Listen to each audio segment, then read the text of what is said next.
వాసిరెడ్డి పద్మ గారు వినరు, నోకరు వినరు. మేము మాట్లాడినామా? మేమేమన్నా వాళ్ళ మీద ట్రోల్ చేసినామా?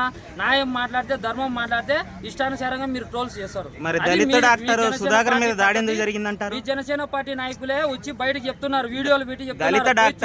దళిత డాక్టర్ సుధాకర్ మీద దాడి ఎందుకు జరిగింది కరోనా టైంలో? ఎవరు దళిత డాక్టర్ సుధాకర్? విశాఖపట్నంలో రేపు ఓట్లు ఎలాగేస్తా అనుకుంటున్నారు వైసీపీకి? ఏంది విశాఖపట్నంలో రేపు ఓట్లు ఎందుకు వేస్తారు? విశాఖపట్నంలో ఓట్లు ఎందుకు వేస్తారు?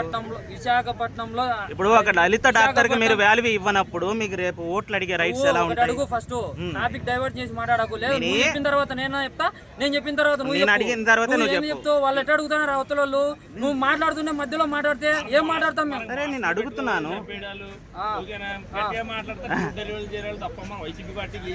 ఎవరికి ఎవరు చేసినారు? ఇప్పుడు చిన్న చిన్న పిల్లలు రేపులు చేసి చనిపోతున్నారు. టీడీపీ పార్టీకి సంబంధించిన వాళ్ళే చిన్న చిన్న పిల్లలు రేపు చేసి చంపేస్తున్నారు.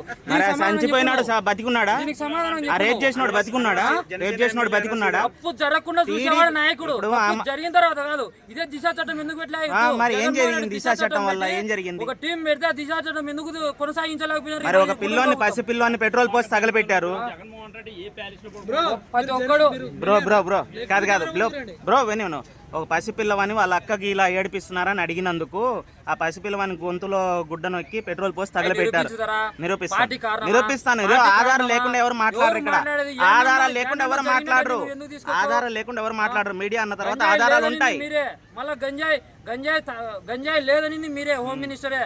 మళ్ళా గంజాయి మత్తులో ఉండి ఆయన రేప్ చేసినాడని మీ హోమ్ మినిస్టరే. ఏం మాట్లాడతావు నువ్వు? చెప్పు. ఓకే చెప్పు బాగా చెప్పారు బ్రో.